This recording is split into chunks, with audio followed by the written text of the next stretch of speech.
An alternating current has a peak value of 2 amperes. If its peak factor is root 2, form factor is pi by 2 root 2, then its average value is. So it has given what is the peak value, peak factor and form factor. Then from that you have to find out what is the average value. So for that we know for the alternating current, peak factor equal to maximum value by RMS value. RMS value. So it is I maximum divided by IRMS. So I maximum by IRMS. So from this peak factor equal to, it is given as root 2 equal to I maximum, it is 2 amperes over IRMS. From this we can find out what is the IRMS. 2 by root 2. So he has given form factor. So form factor equal to,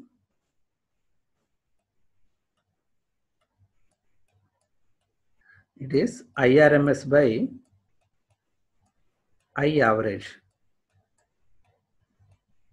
So from this we have to find out what is the I average.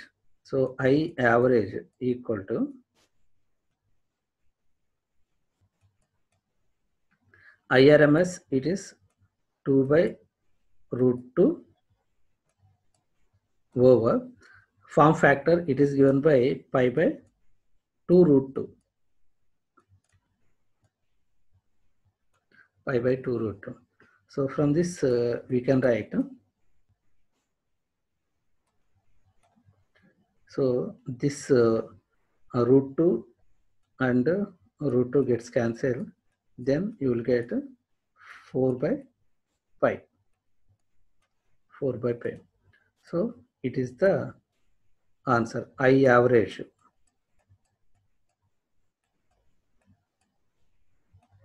Four by 5. It's the answer. The power factor of a circuit comprising resistance R and reactance X are in series. So R and X are in series. Then you have to find out what is the power factor. We know impedance triangle. So it is a resistance R and reactance X, and angle, it is a phase angle pi, and hypotenuse, it is a impedance Z. So now this Z is a root over R square plus X square.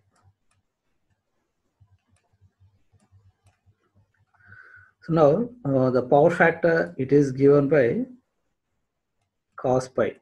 So power factor, it is adjacent side divided by hypotenuse, it is Z. So cos pi equal to R by Z.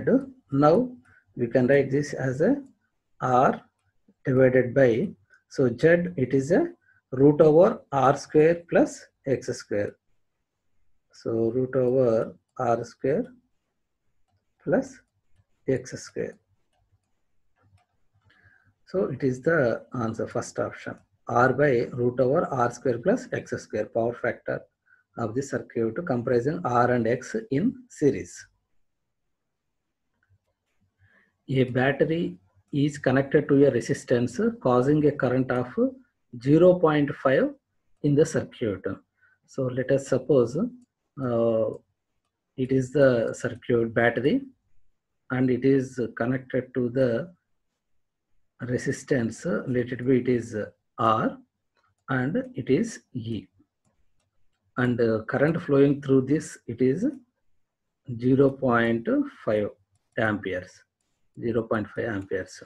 So now we can write this as a E equal to 0.5 multiplied by R. according to the Ohm's law. Next, the current drops to 0.4 amperes when the additional resistance of 5 amperes is connected in series. So now for the same circuit, we have connected additional resistance.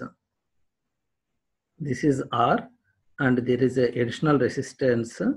So it is already assumed R and additional resistance of 5 ohm is connected. So if it is connected, then current drops to 0.4 amperes. It is 0.4 and for the same battery. Now E equal to, in this condition, 0.4 multiplied by R plus 5. It is R plus 5. Now, based upon these, equating these two, you will get 0.5 R equal to 0.4 R plus, so 0.4 into 5, it is 2. Now we can write 0.1 R, 0.1 R equal to 2. Now R, in this condition, it is 2 by 0.1, you will get 20 ohm. So we have calculated what is the resistance value. Now we have to find out the current will drop to 0.2 amperes when the resistance is. So current is drops to 0.2 amperes. So initially when the current is 0.5 amperes, we have assumed resistance R. Now for the same circuit, E battery and resistance R, and we are assuming one resistance in series because the current is drops to 0.2 amperes from 0.5 amperes. So it is already assumed it is R, and let it be this is a small r. The current here it is 0.2 amperes. 0.2 amperes. So from this we can write E equal to 0.2 R plus small r. R plus small r. Now equating this equation and first equation. So let it be this is the second one. We can get 0.5 R equal to 0.2 R plus 0.2 smaller. But we know R equal to 20. So 20 substitute R equal to 20. So here 20 multiplied by 0.5. So it will be 10 equal to, so 0.2 into 20. So it is 4 plus 0.2 smaller. So from this smaller equal to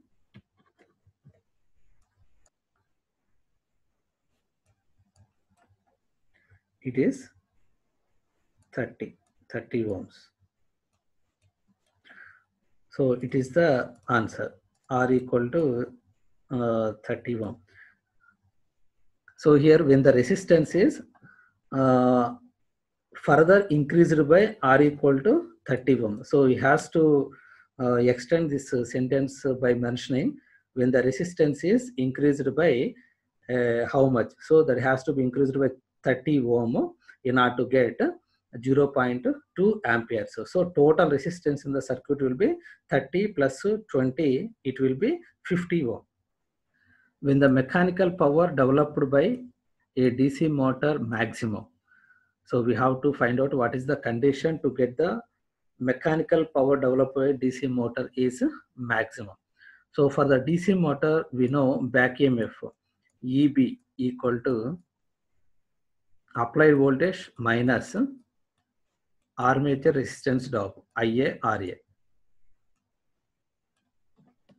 Now, what is the mechanical power developed in DC motor? So this mechanical power equal to EB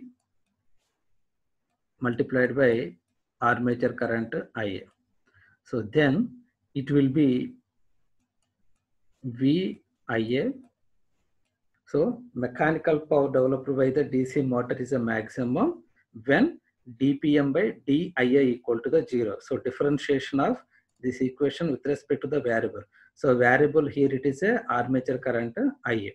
Now this we will get, so differentiation of this one with respect to the variable, then you will get applied voltage V minus IA square. So it will be 2IA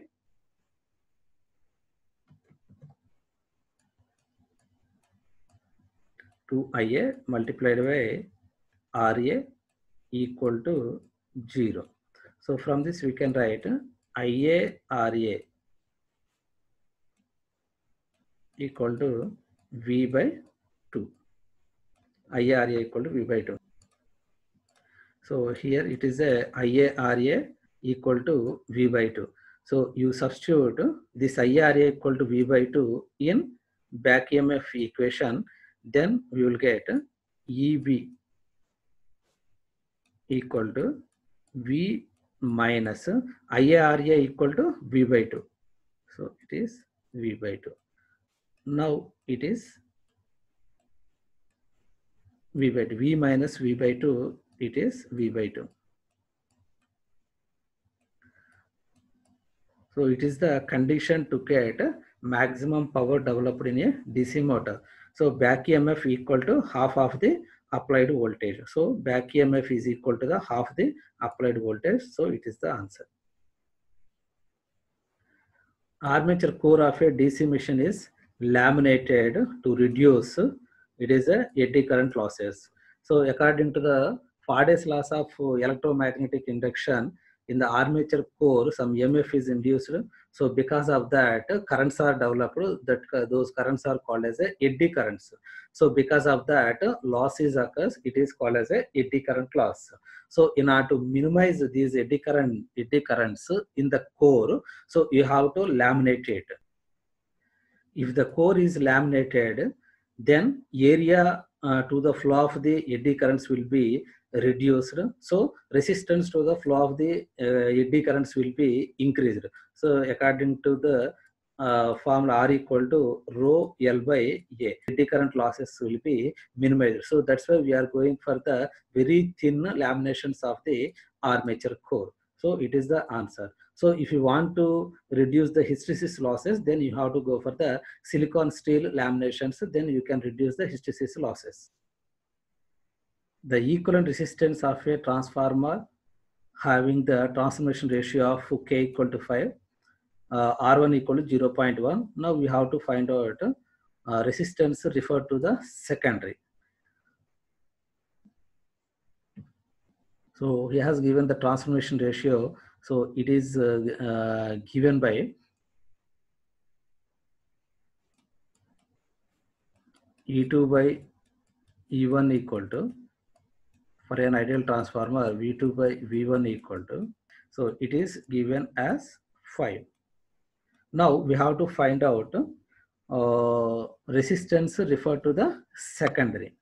So let us suppose losses occur on the primary side are I1 square R1, and losses occur on the secondary side because of this transformation. So it will be I1 dash square multiplied by R1 dash. So these should be equal. Primary side copper losses should be equal to, when it is a transfer to secondary side, those losses must be equal. By R1 dash, it is a, we want R1 dash. So this R1 dash is the resistance referred to the secondary side. So now primary resistance refer to the secondary side. R1 dash equal to I1. So this I1 dash, it is a secondary side current. Secondary side current. So now we can write this as a I1 by I1 dash whole square R1. So now transformation ratio, it is given as a K. So K square into R1. So K is a 5. So it is a 25 multiplied by R1. It is 0.1. 0.1. So it is 2.5 ohm. It is the answer. So 2.5 ohm. So fourth option, it is the right. Power factor of an incandescent bulb is, so incandescent bulb is nearly pure resistive loads. So power factor is unity, and moreover the power consumed in incandescent bulb is nearly apparent power supplied in the circuit. Which of the following are the variable losses in a rotating machine? So here the copper losses are variable losses because with respect to the load, these losses are also vary because it is a I square R losses. If the load changes, the current changes. So copper losses are also changes. Apart from these copper losses, there are some additional losses which varies with the load, but cannot be related to the current in a simple manner. Those are the stray load losses. So variable losses in the rotating machine are copper losses and stray load losses. A series motor drawing an armature current of I ampere is operating under saturated magnetic conditions. The torque developed in the motor is proportional to. So torque T is proportional to pi Ia. Torque is proportional to pi Ia. So before saturation, the flux developed is proportional to the current Ia. So torque will becomes T proportional to Ia square. So torque proportional to Ia square. It is before saturation. Before saturation. But under saturated condition, flux becomes constant. Flux become constant. So T proportional to Ia, armature current Ia. So it is the answer. In the series motor under saturated condition, the torque developed is proportional to the armature current. So it is the fourth option is the right answer. In a machine, for the same number of slots and armature current in the armature conductor, which of the following will induce higher EMF? Lap winding will give high currents. Lap winding gives high currents and low induced EMFs, whereas wave winding, it gives high induced EMF. High induced EMF. So it has a larger number of parallel paths. So it gives a high current. So whereas wave winding, so it gives a high induced EMF. In order to get this much of the induced EMF for the lap winding, more number of the conductors are needed. So for high induced EMF and low currents, we use wave winding.